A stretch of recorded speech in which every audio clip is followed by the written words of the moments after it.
ഖദീജ. ജിബ്രീൽ വാനത്തിൽ നിന്ന് വരുന്നുണ്ട് ഖദീജ. ജിബ്രീൽ ചിറകടിച്ച് വരുന്നുണ്ട് ഖദീജ. ജിബ്രീലിനെ കാണണോ ഖദീജ? എന്റെ ചാരത്തേക്ക് നീ വരണോ ഖദീജ?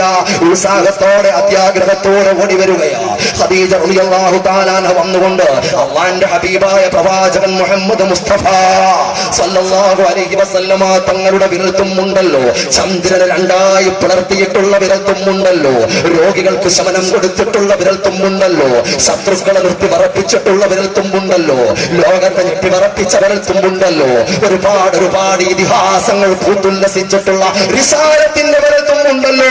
ആ വിരൽത്തുമ്പ് ഉയർത്തിക്കൊണ്ട് പറയുകയായ ഖദീജ, നോക്കുമോളെ ഖദീജ, ഇതാ വരുന്നു ജിബ്രീൽ. ഖദീജ റളിയല്ലാഹു തആല നോക്കുകയാ, എവിടെ നബിയെ കാണുന്നില്ലല്ലോ നബിയെ. നോക്കുമോളെ ഖദീജ, അടുത്തെത്താറായല്ലോ ഖദീജ.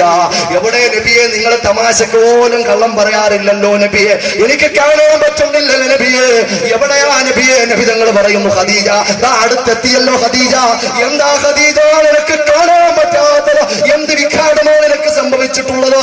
എന്ത് കുഴപ്പമാ സംഭവിച്ചിട്ടുള്ളത്? മഹദിയായ ഖദീജ റളിയല്ലാഹു തആല അൻഹയുടെ അടിമുടി അതാ ഒന്ന് നോക്കുകയാ മുഹമ്മദ് മുസ്തഫ സല്ലല്ലാഹു അലൈഹി വസല്ലമ തങ്ങൾ നോക്കിയിട്ട് പറയുന്നു, യാ ഖദീജ, മോളെ ഖദീജ, നിന്റെ ശിരസിന്റെ മുകളിലൂടെ അതാ നിന്റെ തലയിൽ നിന്നും ശിരസിൽ നിന്നും നെറ്റിയുടെ മുകളിലൂടെ നെറ്റിയുടെ മുമ്പിലേക്ക് ഒരു മുടി അതാ പുറത്തേക്ക് കിടക്കുകയാ ഖദീജ.